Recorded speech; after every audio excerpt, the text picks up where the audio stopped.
ഇനി നിന്നോടെന്തെങ്കിലും പ്രത്യേകിച്ച് പറയണോ ഞാൻ? ആരെയും ഒന്നും പറയണ്ട അച്ഛാ.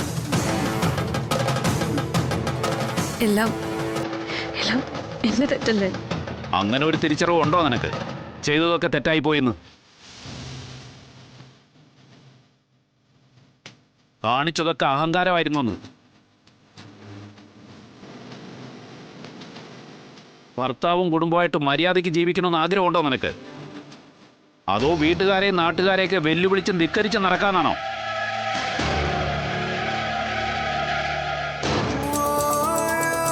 ഒരു മറുപടി വേണം എനിക്ക്.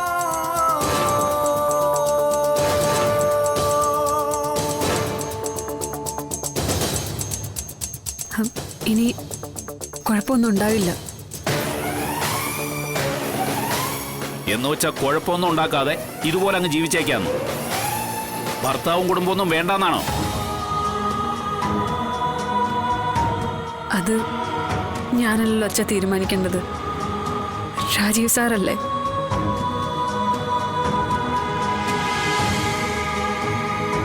എന്തെല്ലാം അഹങ്കാരങ്ങളും ധിക്കാരങ്ങളുമാ ഞാൻ കാണിച്ചത്. അഭിമാനമുള്ളൊരു ഭർത്താവിനെ കൊണ്ട് അതൊക്കെ ക്ഷമിക്കാൻ പറ്റുമോ?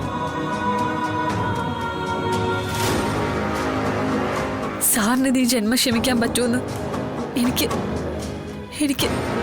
തോന്നുന്നില്ല.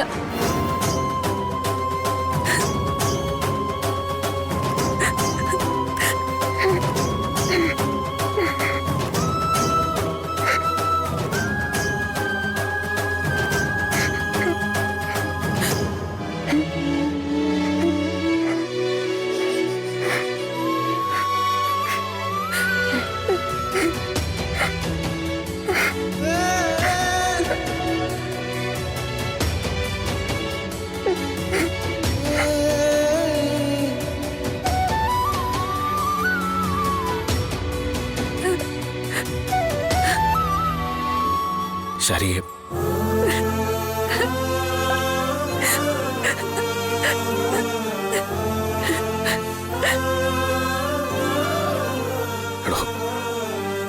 ഇയാൾ പറയുന്ന പോലെ ഈ ജന്മം ക്ഷമിക്കാൻ പാടില്ലെന്ന് മനസ്സുകൊണ്ട് തീരുമാനിച്ചു ഞാൻ. എന്നിട്ടും പറ്റുന്നില്ലടോ.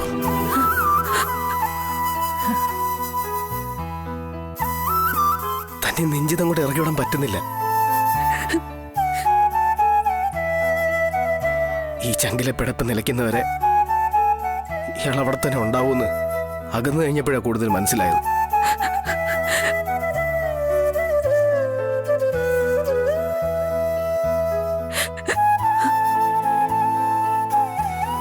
എനിക്ക് തന്നെ വേണം. താനില്ലെന്ന് എനിക്ക് പറ്റൂല.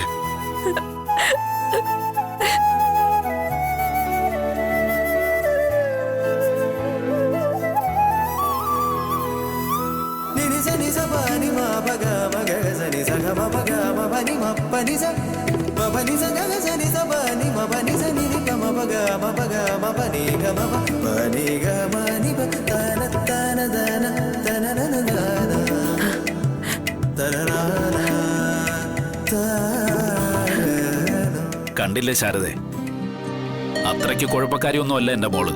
അവളെ പറഞ്ഞു തിരുത്താൻ ആളില്ലാഞ്ഞിട്ടാ.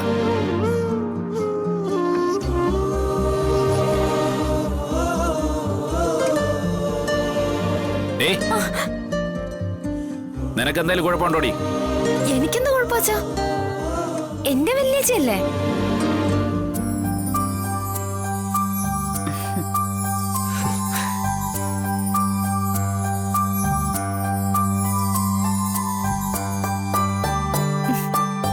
വല്യേച്ചി, ഞാൻ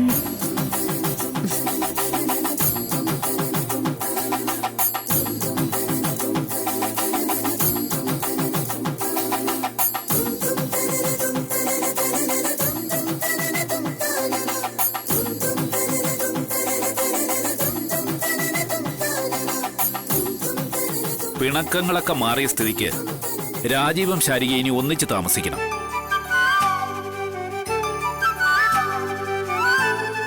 അല്ല ഗോപാലേട്ട, താലി പൊട്ടിച്ച സ്ഥിതിക്ക് പൊട്ടിച്ച താലി വീണ്ടും കെട്ടണം.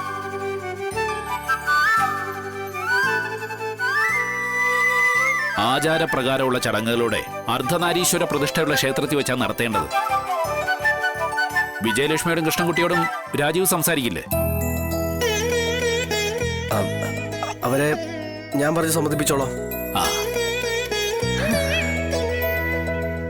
ഈ അർദ്ധനാരീശ്വര പ്രതിഷ്ഠയുള്ള ക്ഷേത്രം എന്ന് പറയുമ്പോ ഇവിടെ അടുത്തൊരു ക്ഷേത്രം ഉള്ളത് വിഷ്ണുമോൻ വാങ്ങിയ സ്റ്റാർ ഹോട്ടലിനടുത്താ. ആ, അപ്പൊ കൂടുതൽ സൗകര്യമായി. അതിരാവിലെ ദമ്പതികൾ ക്ഷേത്രത്തിൽ കുളിച്ചു തൊഴണമെന്നാ പറയുന്നത്. താമസ സൗകര്യം ഉണ്ടെങ്കിൽ എളുപ്പമായല്ലോ. അല്ല, അച്ഛനെല്ലാം നേരത്തെ പ്ലാൻ ചെയ്ത് വെച്ച പോലെ ഉണ്ടല്ലോ. അങ്ങനെ ആവണ്ടേ മോനെ ഒരു അച്ഛൻ.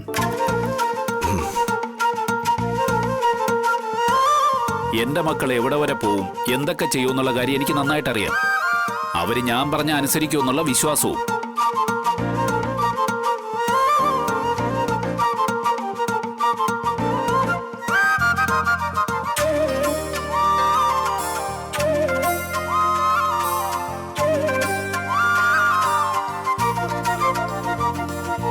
അല്ല, വിഷ്ണുമോനെ ശാലിനിയും വിവരം അറിയിക്കണ്ടേ? എല്ലാരും കൂടി ഒന്ന് ഒത്തുകൂടിയേ ആവാലോ.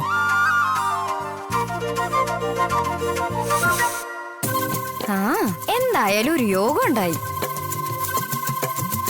എന്തിന്? വല്യേച്ചിയുടെ താലികെട്ട് കാണാൻ പറ്റുമല്ലോ. നേരത്തെ അതിനുള്ള ചാൻസ് തന്നില്ലല്ലോ വല്യേച്ചി. രണ്ടാളും കൂടി ഒളിവിലല്ലേ കല്യാണം നടത്തിയത്.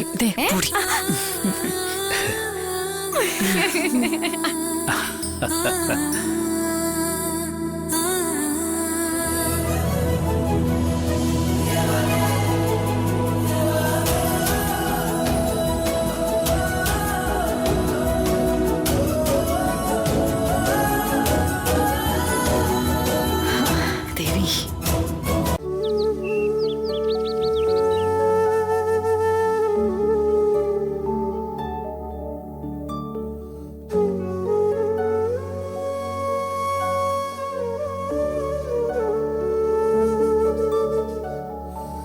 ജീവിതത്തെ പറ്റി വ്യക്തമായിട്ടുള്ള ഒരു കാഴ്ചപ്പാടും ധാരണയുള്ള കുട്ടിയാ യാമിനി എന്നാ എനിക്ക് മനസ്സിലായത്.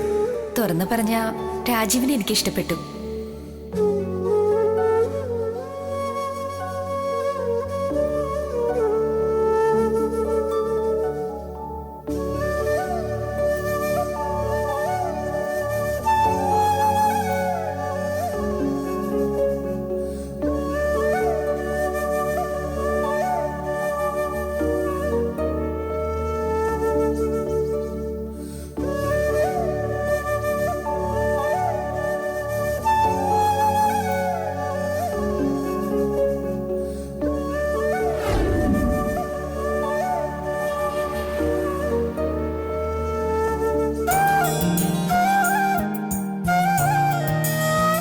രോഹിത,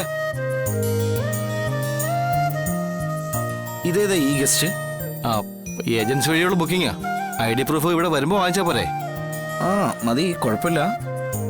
പിന്നെ ദേ, വിഷ്ണുട്ടാ, ആ വിഷ്ണുട്ടാ എല്ലാം ഓക്കെ അല്ലേ?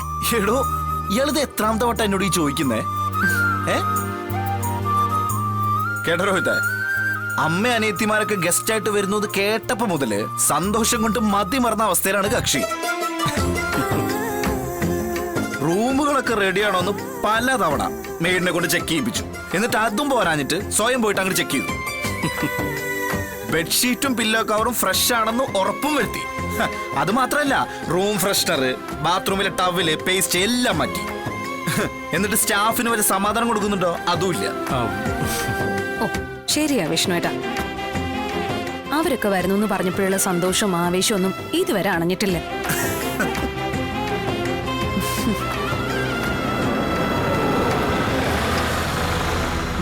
അവര് വന്നും തോന്നുന്നു. ആ, ഇതും കുറച്ചേരായിട്ടുണ്ട്.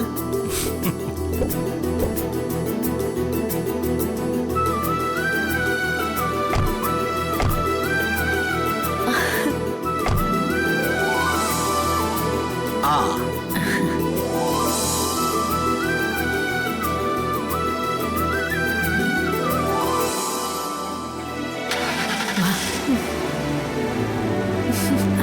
മോളെ, അമ്മേ വാ, മടി. വാ അമ്മേ. ശാരദാമേ,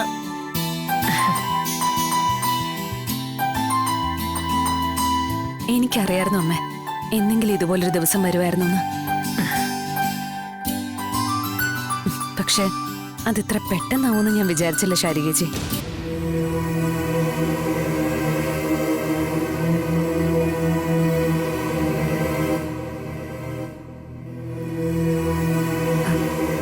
മോളെ,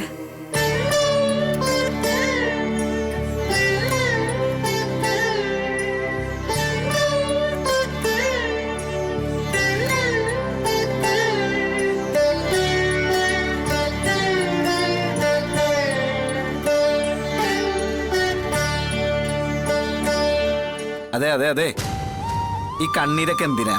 എടോ, ചിരിക്കുകയും സന്തോഷിക്കുകയൊക്കെ ചെയ്യേണ്ട സമയമല്ലേ ഇത്?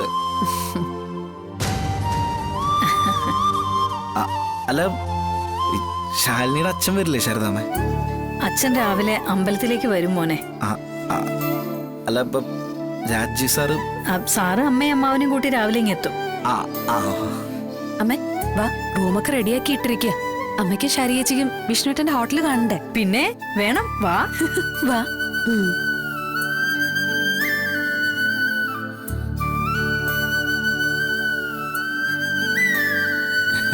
ബ്രോ പറഞ്ഞ ശരിയാ ബ്രോ. ഉത്സാഹം കൊണ്ട് കണ്ണു കാണാൻ വയ്യാത്ത അവസ്ഥയല്ല ശാലിനി. ഈ ഹോട്ടൽ കാണാനെന്ന് പറഞ്ഞ് 4 പേരും പെട്ടെന്ന് കയറിപ്പോയത് എന്തിനാണെന്നറിയോ? അവർക്ക് ഒരുപാട് കഥ പറയാനുണ്ട്, ഒരു മഴ പെയ്ത് തോരാനുണ്ട്. ഇനിയിപ്പോ എത്ര അകലം പാലിച്ചാലും അവര് 4 പേരും ഒന്നാണ് രോഹിത്ത്. ഞാൻ അവിടെ നിന്ന് പോയിട്ട് വരാം. ശരി.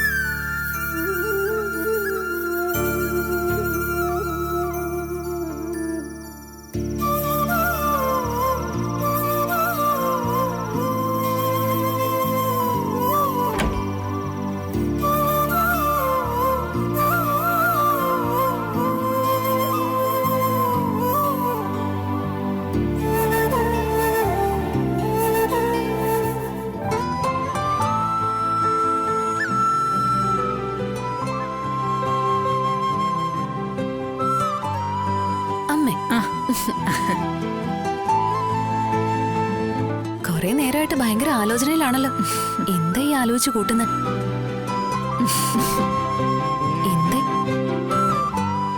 എന്റെ മക്കളെ എന്നെ ഏത് നിലയിൽ എത്തിച്ചു എന്ന് ആലോചിക്കായിരുന്നു ഞാൻ.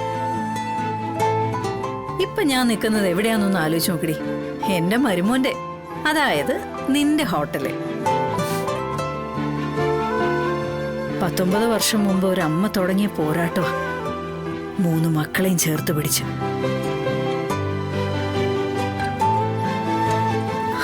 അന്ന് കട്ടയും കല്ലും ഒക്കെ പെറുക്കി കൂട്ടി ഒരു ഹോട്ടൽ ഉണ്ടാക്കുമ്പോൾ എനിക്കും മക്കൾക്കും അന്നേക്കുള്ള വക കിട്ടണേ ദേവി എന്ന് മാത്രമേ ഞാൻ പ്രാർത്ഥിച്ചിട്ടുള്ളൂ. അന്ന് ശാരദ ഉണ്ടാക്കിയ കുടുംബശ്രീ എവിടെ? ഇന്ന് നീ സ്വന്തമാക്കിയ വിഷ്ണു ലോകം എവിടെ? ഇതുപോലൊരു ഹോട്ടലില് അന്തി ഉറങ്ങാൻ പറ്റുമെന്ന് പോലും കരുതിയിരുന്നില്ല. ഹോട്ടലിന്റെ വലിപ്പത്തിലൊന്നും അല്ലല്ലോ അമ്മ കാര്യം. ഞങ്ങള് 3 മക്കളുടെ ഉപജീവനത്തിന് വേണ്ടി അമ്മ ഉണ്ടാക്കിയ കുടുംബശ്രീയുടെ വിജയം ഇന്ന് പലർക്കും മാതൃകയാണ്.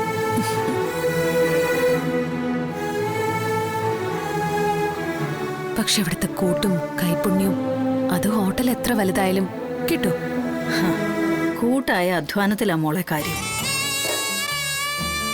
തൊഴിലാളി മുതലാളി എന്നുള്ള വേർതിരിവൊന്നും ഇല്ലാതെ ഇനി നീയും വിഷ്ണുവും ഈ ഹോട്ടലിന്റെ വിജയത്തിന് വേണ്ടി കൂട്ടായി ശ്രമിക്കണം. ഫലം കാണാതിരിക്കില്ല. കളക്ടർ ആവാൻ സാധിച്ചില്ലെങ്കിലും എന്റെ മോക്ക് സമൂഹത്തിൽ നിലയും വിലയും ഉണ്ടല്ലോ എന്ന് ഞാൻ സമാധാനിച്ചോളാം.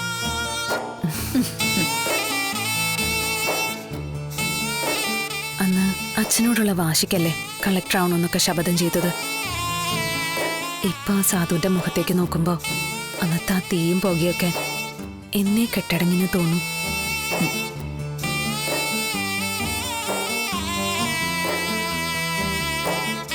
അച്ഛനില്ലായിരുന്നെങ്കിൽ ശരിയേച്ചി ഇപ്പോഴും. ഇവളുടെ കാര്യവും ശരിയായി. അതിന്റെ ഒരു ആശ്വാസമുണ്ട്. കഴിഞ്ഞ കുറേ നാളുകളായി ഞാൻ ദേവിക്ക് മുന്നിൽ വിളക്ക് വെച്ച് പ്രാർത്ഥിച്ചതും വഴിപാടുകൾ നടത്തിയതും വ്രതം എടുത്തതും ഒക്കെ ഇവക്ക് വേണ്ടിയാ. എത്രയോ രാത്രികളിൽ ഉറങ്ങാതിരുന്നു. ഓ എന്റെ ദേവി, എന്നാലും അതിനൊക്കെ ഫലം കണ്ടല്ലോ.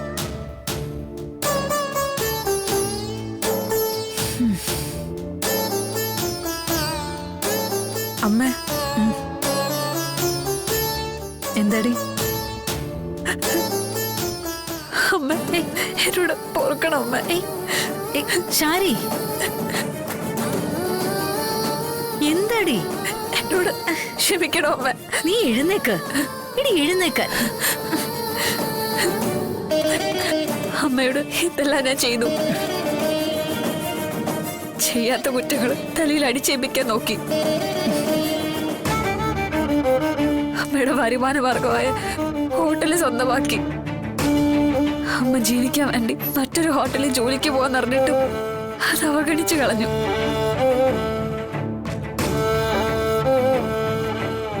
അമ്മയുടെ ഹോട്ടലിൽ ജോലി ചെയ്തിട്ട് മാസ ശമ്പളം തന്നോളാന്ന് പറഞ്ഞു. എന്തൊക്കെ നന്ദിയുടെ അമ്മ ഞാൻ അമ്മയോട് കാട്ടിയത്. എന്നിട്ടും അമ്മയ്ക്ക് എങ്ങനെ ഇങ്ങനെ ഒന്നുമില്ലാത്തതുപോലെ പെരുമാറാൻ കഴിയുന്നത്? അതെ, ഒരുപാട് ചോദ്യങ്ങൾ ചോദിച്ചില്ലേ നീ ഇപ്പൊ എന്നോട്? അതിനെല്ലാം കൂടി ഒറ്റ ഉത്തരേ ഉള്ളൂ. അമ്മ.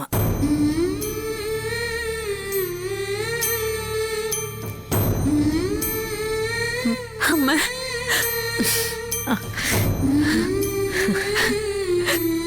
എന്നോട് ക്ഷമിക്കമ്മ.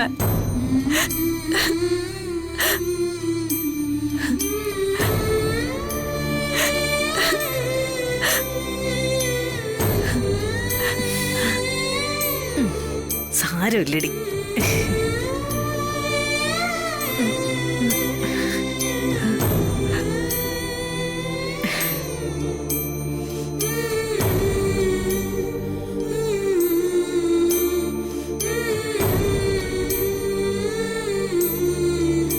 മോളെ,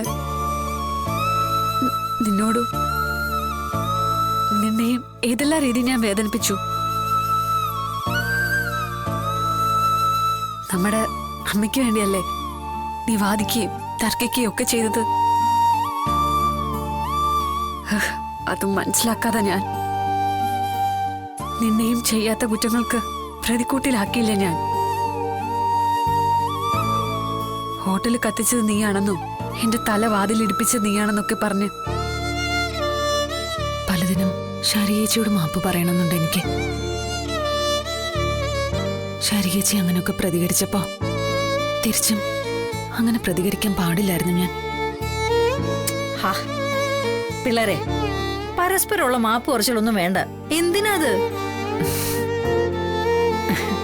ഒരു വീടിന്റെ 4 തൂണുകൾ പോലെ ആവണം നമ്മള് 4 ആളും. 4 പേരും കൂടി ഒന്നിച്ചു നിന്ന ഏത് ഭാരവും താങ്ങാം. ഒന്ന് വീണ മറ്റുള്ളത് 3ഉം ഓരോന്നായിട്ട് അധിക ഭാരം കൊണ്ട് വീഴും. അതുണ്ടാവാതെ 4 പേരും ഒറ്റക്കെട്ടായി നിൽക്കണം. എന്റെ മക്കൾക്ക് എപ്പോഴും ഓർമ്മയുണ്ടാവണം അത്.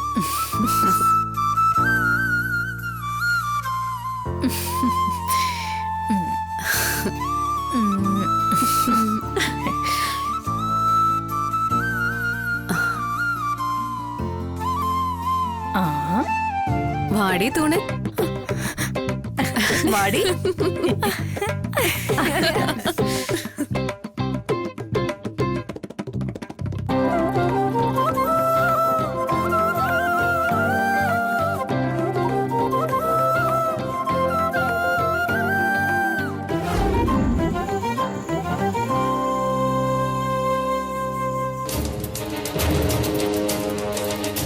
ആ ശരി മാഡം, അത് ഞാൻ ഇപ്പൊ തന്നെ അയച്ചോളാം.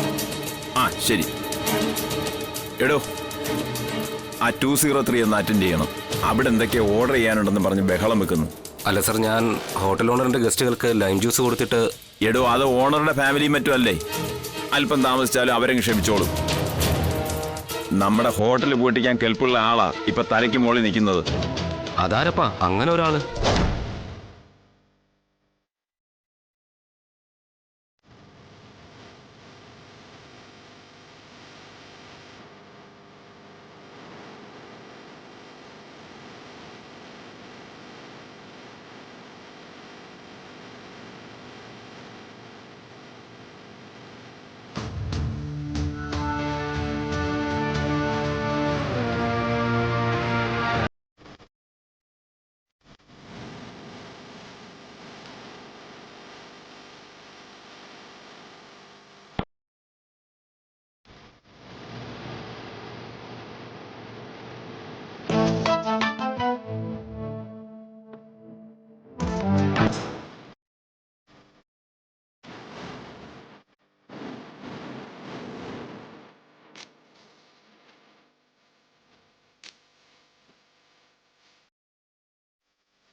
ആ രോഹിത്, കാര്യങ്ങളൊക്കെ സെറ്റിലായല്ലേ?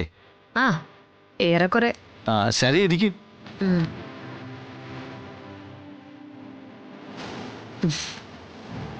ഞാൻ പറഞ്ഞില്ലേ എല്ലാം ശരിയാവുമെന്ന്.